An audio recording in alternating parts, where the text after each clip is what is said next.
Okay, so in this explainer, we're going to dive into a really fascinating philosophical model. It's one that tries to build a bridge between two worlds that you might think are completely separate, modern physics and ancient heritage. And that brings us to the big question we're tackling today. What if an ancient story, the story of Yajud and Majud, isn't just history? What if it's actually a kind of symbolic map, a blueprint for a scientific and even a cognitive process? We're going to really stress test that idea. So this is the heart of the whole model. It's a pretty audacious idea, right? It's suggesting that these ancient symbols on the left, they map directly onto these really modern concepts from physics and information theory on the right. We're talking about a path of discovery, the breaching of reality's limits, and ultimately, a system-wide phase transition. Let's see if this holds up. Now, let's really start testing this thing. We're going to put this model under some serious logical pressure. The goal here isn't to defend it or attack it, but just to find out where it's strong and where the potential cracks are. Every good theory has to be able to withstand a good stress test. And, right off the bat, the model has some real strengths. It explains the cyclical nature of history, how we see progress, then knowledge is lost, then it's rebuilt. And the idea of digging, that's a perfect metaphor for scientific discovery, isn't it? That relentless push at the boundaries of what we know. But here's where we hit our first major snag. The ancient texts are very clear. They describe Yajuj and Majuj as a force of corruption, of chaos. And that seems to directly clash with how we think about science, as organized, methodical, and systematic. So how can both of these be true? And this, right here, is the central friction in the entire model. You've got methodical science on one hand and a chaotic, destructive force on the other.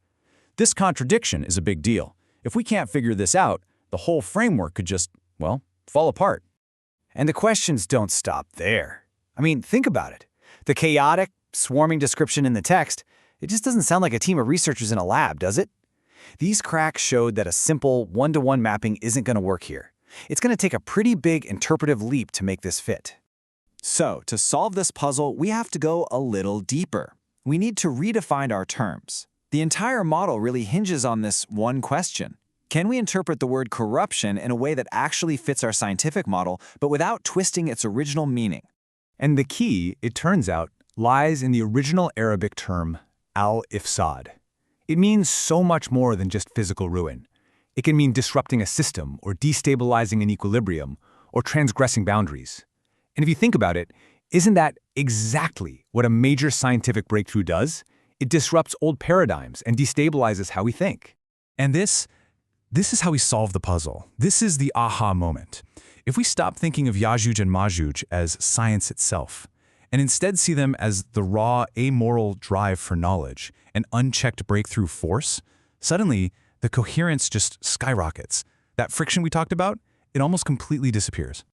So this is our key breakthrough in understanding this model. It all clicks into place when we see them not as scientists in lab coats, but as the raw, chaotic energy of discovery itself, before it gets structured by ethics or methodology. Okay, so our model works now, but this just opens up an even deeper, more interesting question. If this force is so disruptive that it needs a barrier built to contain it, why is the whole system apparently designed to let it out in the end? What's the point of a barrier that is guaranteed to fail? The story lays out this really clear, almost mechanical process, right? There's containment, there's constant pressure, and then there's an inevitable, permitted release. This doesn't seem like an accident, it feels like a sequence. So what is the ultimate function of a system like this? And this one idea right here completely reframes the entire story. The barrier isn't meant to imprison this force forever.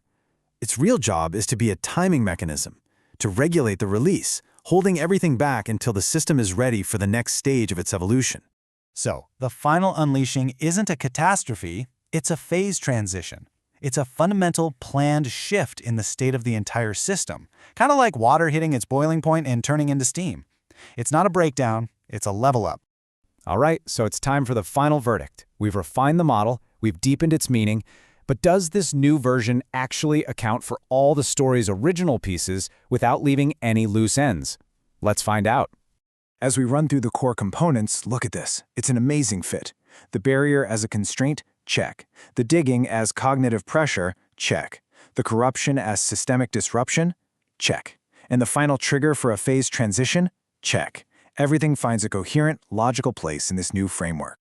But, and this is important, while the model is consistent, it's not free. It comes with what you could call an interpretive cost. Some pieces, like the barrier and the digging, fit pretty easily. Others, like redefining corruption or seeing the will as a system trigger, require a higher degree of abstraction. The model works, but it does require us to think symbolically. So, our final verdict is that the model really does hold up under pressure. It offers a powerful, consistent, and philosophically rich way to read the story. But we always have to remember, it remains one possible interpretation, not the only one. And that leads us to the ultimate test, doesn't it? A model that only explains the past is one thing. But can this framework actually reveal something new? Does it have any predictive power?